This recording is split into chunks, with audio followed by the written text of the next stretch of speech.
Hey, what's up, family? It's Dr. Sims with LYOLLifeCoaching. Today I want to talk to you about a very sensitive and somewhat emotional subject. I want to talk to you about how to cope with the transition of a loved one transitioning out of this life into their afterlife or the next dimension of their life beyond what we know.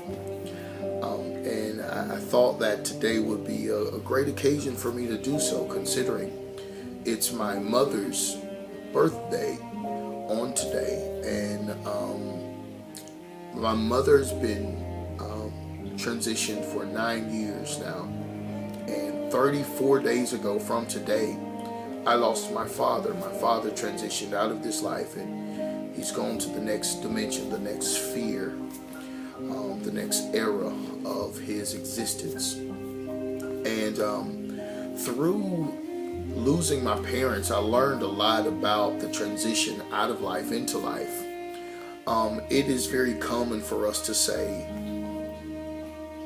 when we lose our loved ones, they're gone but not forgotten. I'll always have a piece of them in my heart.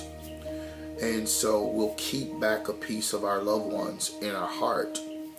Well, the same is true whenever they transition out of this life.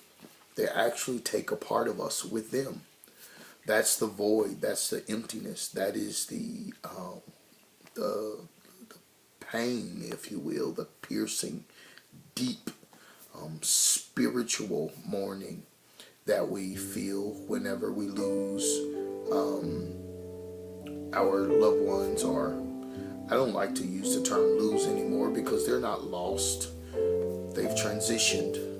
They know where they are. God knows where they are. We know where they are. So they're not lost. They've just transitioned into a higher level of consciousness, transitioned into a dimension that is beyond the 3 dimensions that we dwell in. But through this, I've learned that, we hold back a part of them, but they take with us a part of them. And you have to cope, I believe, with how to handle yourselves and conduct yourselves and deal with your emotions when a part of who you are have been taken, as it relates to the loss of a close family member or a very dear friend who, in fact, you've shared your heart with. Now, that's a part of your heart that is gone. It's not a void. It's not an emptiness. It's a space. It leaves a space there. And it's okay to have spaces in your heart that people have taken and occupied at one time, who have transitioned. They take that space, that part of your heart with them. Leave the space there, because as often as you pass by that space or you look up into the space that they once occupied, you will remember them. It's okay, even after God created all the planets, all the worlds and the earth and all this stuff, the sun and the moon, and put the stars in the sky, and everything was in their place. But he still left space in between places. And so, it's okay for that space to be there. You have to make sure that when you look up on that space, or as often as you pass over that space in your heart, that you pass over it in the mentality of memory and not mourning, because it's very easy to mourn over the space that was once a place that was occupied by someone you love. But whenever it's a memory, you think upon those things that were peaceable, those things that were significant, those things that were valuable and to be treasured. Think upon those things as often as you gaze or glance or pass across that space in your heart that used to be the place where your loved one dwelt while here on earth in time. Just know that there's a scripture in the Bible that says, wherefore seeing, I think it's Hebrews chapter 12, Wherefore saying we're surpassed about by so great a cloud of witnesses. It's talking about people who are witnessing us. We're surpassed about, which means we're surrounded and being watched because they're witnesses. They're watching us. He says, let us run the race with patience. But what I wanted to expound upon is that there is a cloud of witnesses. When I say cloud of witnesses, it's not necessarily a cloud like what we see in the sky. It's more like a crowd that surrounds the atmosphere in which we dwell in.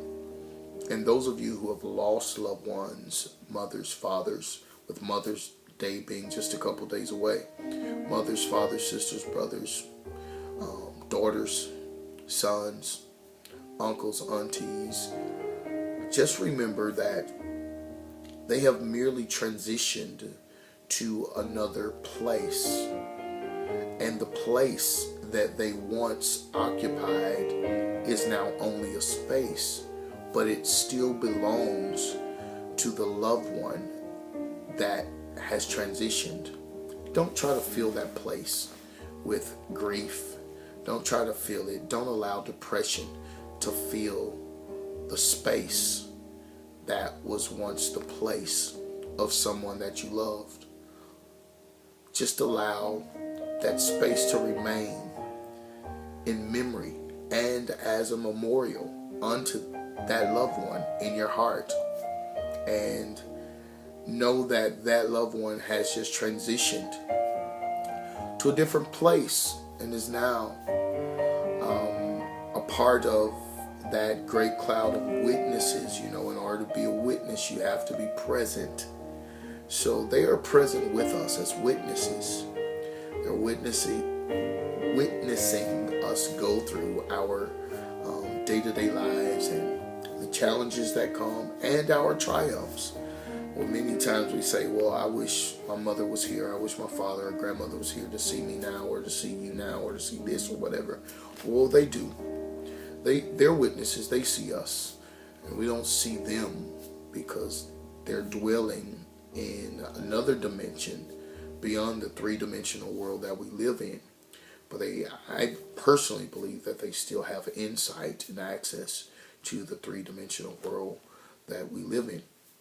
I'm not saying I believe in ghosts and people come and walk through the house and all that stuff. That's not what I'm saying.